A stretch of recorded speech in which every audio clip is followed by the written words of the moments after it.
How you doing? This coffee break with Jimmy, and I wanted to talk about something today that not many people know about or have ever even heard about.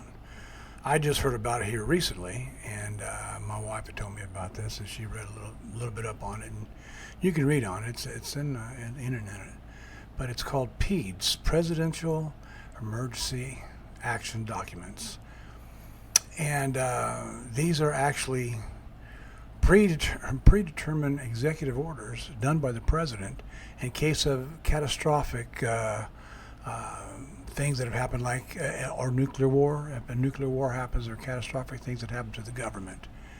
And so these executive orders are predetermined, and they're private. They're actually they're they're they're not out. They're secret. Okay.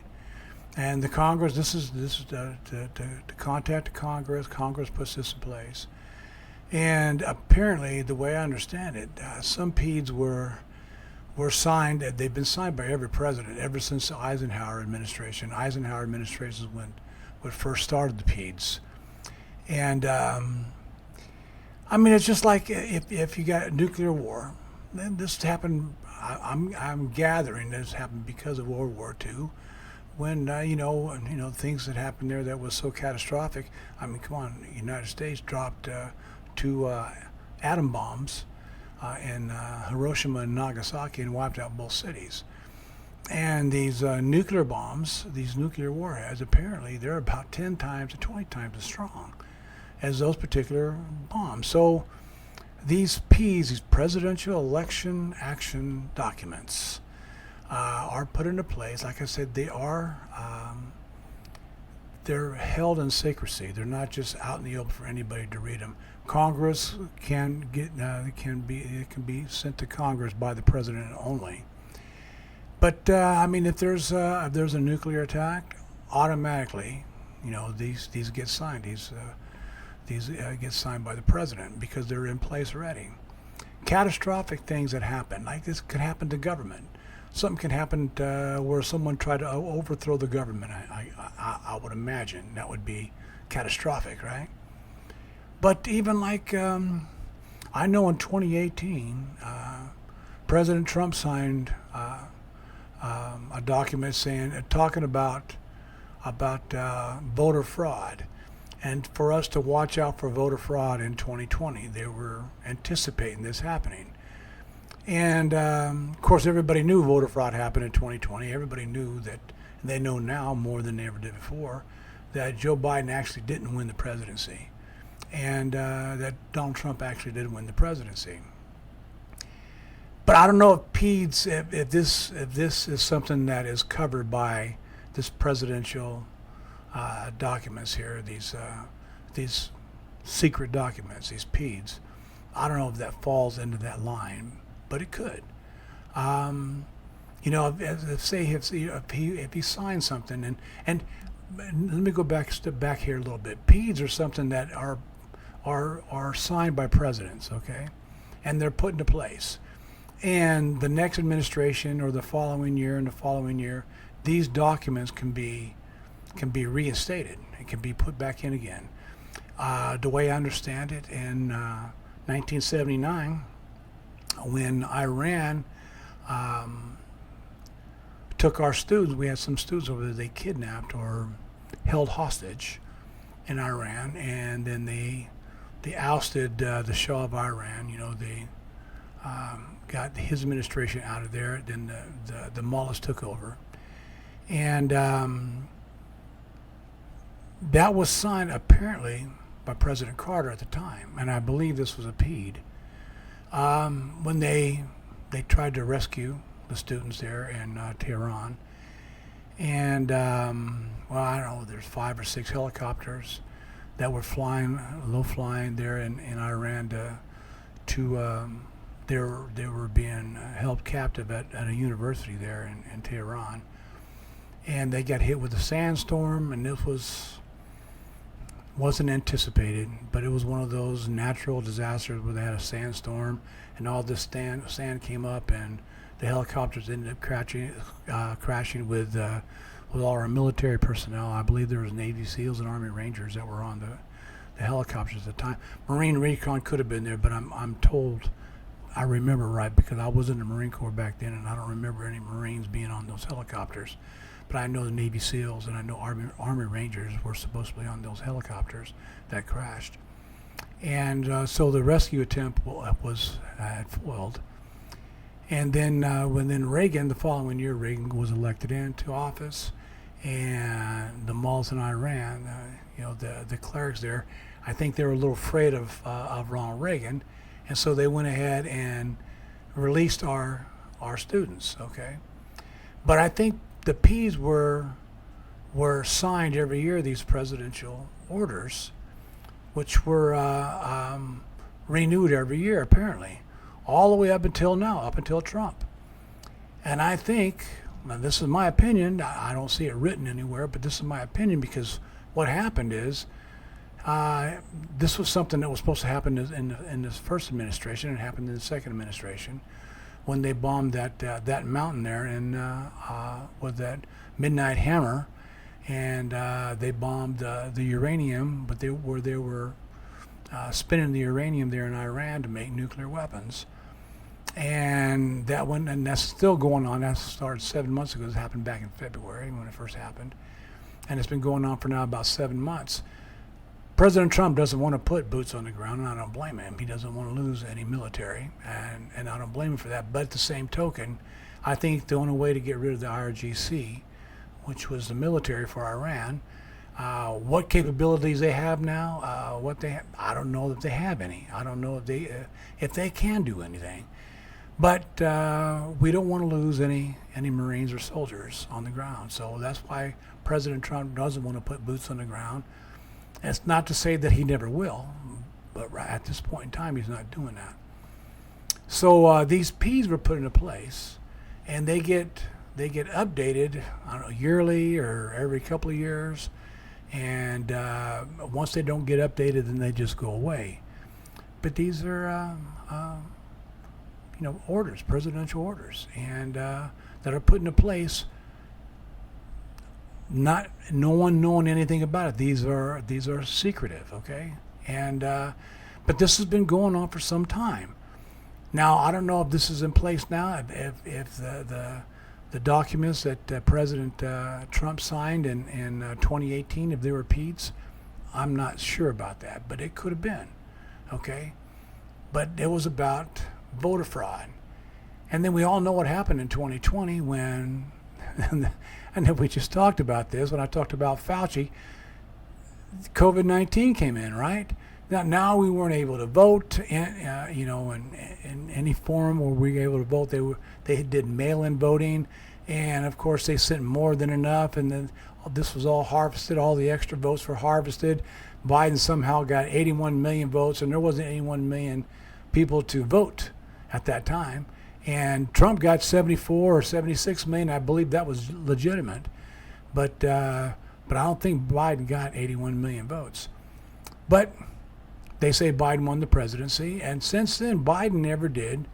Apparently he renewed these PEADs every year when they came up for renewal, I guess.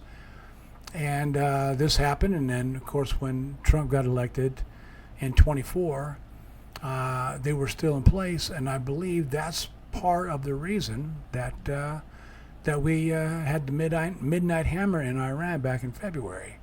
So that's something that I believe that was part of this presidential emergency action documents, these PEADs, and they were presidential orders that were done that can be signed immediately if something was to happen that's catastrophic to our country. Of course, a nuclear weapon, if some country was to have a nuclear weapon bombing and they bombed us or something, then that would be something that would be catastrophic, and that's what these PEADs would cover. So this is something that I just read a little bit about. I'm reading a little bit more about it. Every president since Eisenhower has signed something along these lines here. Of course, like I said, it's secretive. It's not something that's open to the public. Of Congress knows something about it, and if something was to happen, it automatically goes to Congress, and then Congress, along with the presidency, they decide what they're going to do at that point in time. But so that's what it is. PEADs, presidential election emergency action documents is what they're called, PEADs. And this is something you can look up.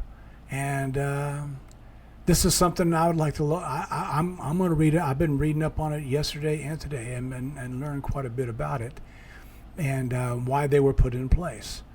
And I think that's.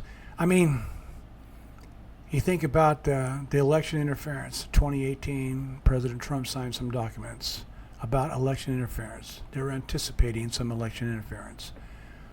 How it came about, of course, was COVID-19. They kind of came in the back door on this, and of course, Fauci and all the doctors. They were the scientists. They were the experts. They had to kind of follow their lead, if that was to happen. Of course, we know now that it wasn't all true, and we know by the diaries, Fauci's diaries, and I talked a little bit about that in my last podcast. But a lot of that didn't happen.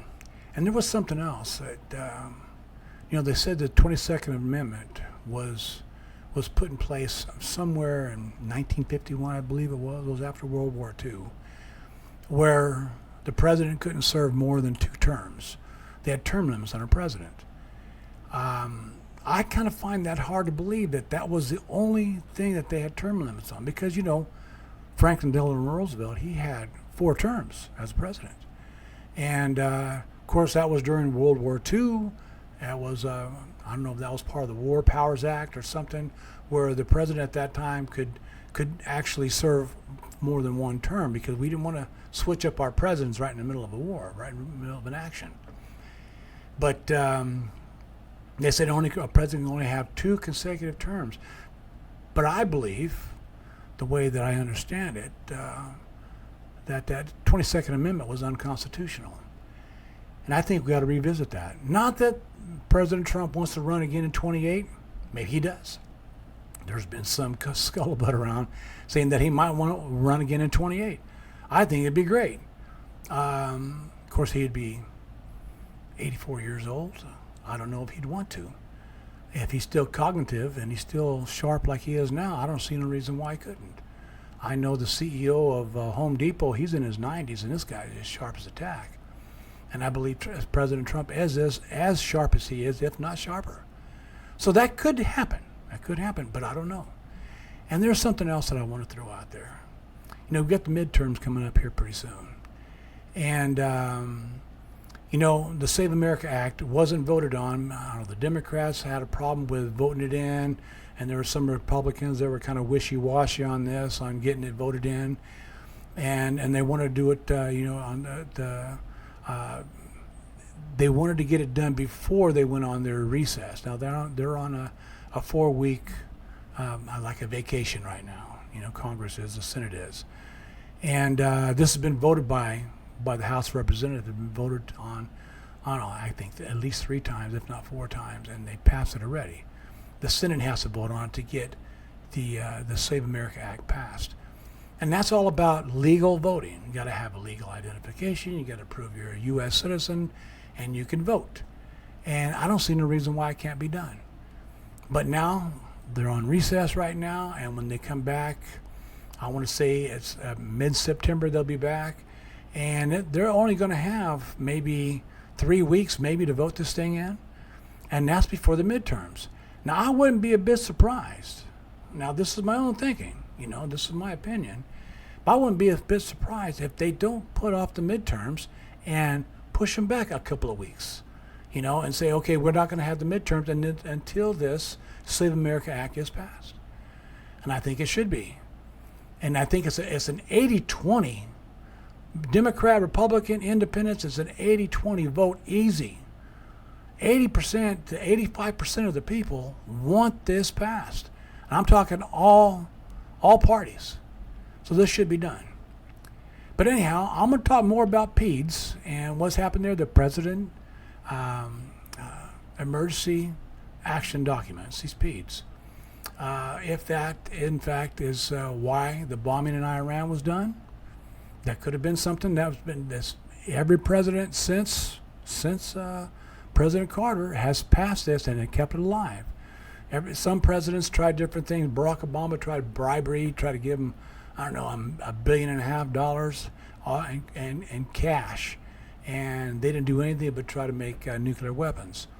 So we'll see what happens with that and see where that's going to go. But think about that, okay? And think about that 22nd Amendment, if it's actually constitutional. I'm going to read more about that too to see how that was implemented. I think it was 1951, after Franklin Delano Roosevelt served his 4 terms. But they didn't have term limits set on the Senate or the House, just the presidency. That's what makes me think it's unconstitutional. Anyway, this is Coffee Break with Jimmy. Please subscribe, hit the like button and share, and please comment.